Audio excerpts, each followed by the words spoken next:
Governor Kotek says communities all across Oregon are still feeling the impacts from January's winter storm. She's now asking the federal government to step in. Fox Drew Reeves is in the studio with more on her letter to the president and what she's asking for. Good morning. Good morning. Kotek is asking President Biden for a federal major disaster declaration for Oregon. So that would allow Oregon access to federal grants through the Federal Emergency Management Agency, or FEMA. This would provide assistance to Oregon and the Confederated Tribes of the Siletz Indians.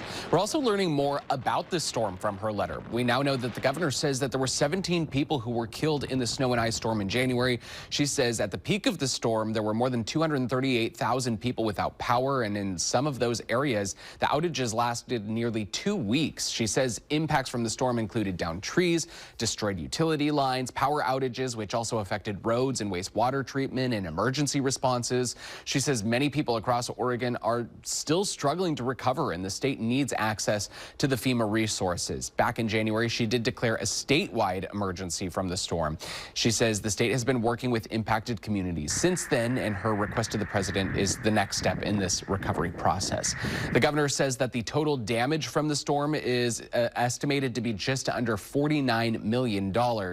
She says that it typically takes the federal government about 6 weeks to respond to a disaster declaration request. Reporting in studio, Drew Reeves, Good Day, Oregon.